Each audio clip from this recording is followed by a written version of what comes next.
Sir మరి Banakacherla issue అనేది అసలు నిజాలు వాస్తవంగా చెప్పాలంటే ఈ పెద్ద పెద్ద ప్రాజెక్టులు ఏవి కూడా అవసరం లేదండి.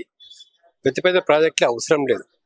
వాళ్ళు ఏంటంటే ఎత్తు పొలాలకి వెళ్ళి వచ్చేటువంటి నీళ్లను, గుట్టల మీదకి వెళ్ళి వచ్చేటువంటి నీళ్లను చిన్న చిన్న కాలువల ద్వారా పొలాల్లోకి తీసుకొచ్చి ఆ పొలాల లోపల పెద్ద పెద్ద గుంతలు తోవేసి ఆ గుంతలలో నీటి నిల్వ చేసుకుంటే అన్ని పొలాలకు మొత్తం నీళ్లు వస్తాయని మన చీఫ్ ఇంజనీర్ రిటైర్ అయినటువంటి హనుమంతరావు గారు, ఆయన ఐక్యరాజ్య సమితి కూడా సలహాదారుగా ఉన్నాడు.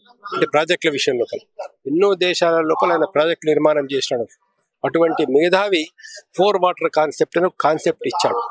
దానివల్ల ఈ వేల కోట్ల అసలు ఇబ్బందే లేదు. ఇన్ని కోట్లు ఖర్చు పెట్టాల్సిన అవసరం లేదు. ఇటువంటి పెద్ద పెద్ద ప్రాజెక్టులు కట్టాల్సిన అవసరం లేదు. దీనివల్ల ఎన్నో వేల కొద్ది ఎకరాల రైతులు భూములు కోల్పోతారు. పర్యావరణ సమస్యలు ఏర్పడతాయి.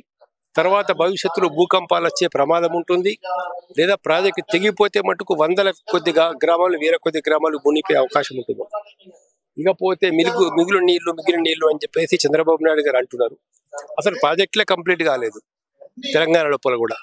ఏ ప్రాజెక్టుకు ఎంత నీళ్లు వస్తున్నాయి, మనకి ఎంత మిగులుతుంది అనేది మొత్తం లెక్కలు తేలిన తర్వాత కూడా ఇప్పుడు తల నుంచి కిందికి వస్తున్నాయంటే ఇక్కడెంత ఖర్చు అవుతున్నది, ఇక్కడ ఆ లెక్కలు తీయలేదు ఇంకా.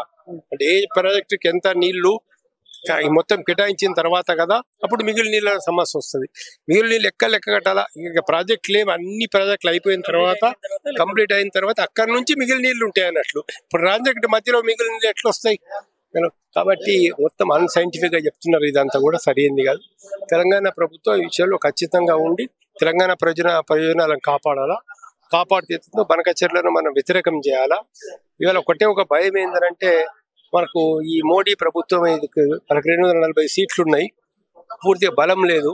ఒక చెయ్యి చంద్రబాబు నాయుడు మీద, ఒక చెయ్యి నితీష్ కుమార్ మీద వేసించినారు. కాబట్టి ఆ చంద్రబాబు నాయుడు యొక్క ప్రభావానికి ఈ మోడీ ప్రభుత్వం లొంగి తెలంగాణకు అన్యాయం చేస్తాడన్నటువంటి భయం మట్టుకున్నది. అది మట్టుకు బీజేపీ వాళ్ళు పోగొట్టాలని చెప్పేసి మేము కోరుతా ఉన్నాం. బీజేపీ వాళ్ళు కూడా బనకచెర్ల విషయం లోపల ఇక్కడ ఉండే ఎంపీలు, మినిస్టర్స్ ఖచ్చితంగా తెలంగాణ కోసం నిలబడాలని కోరుతున్నాం. లైక్ చేయండి, షేర్ చేయండి, సబ్స్క్రైబ్ చేయండి. మరిన్ని వీడియోల కోసం బెల్ సింబల్ పై క్లిక్ చేయండి.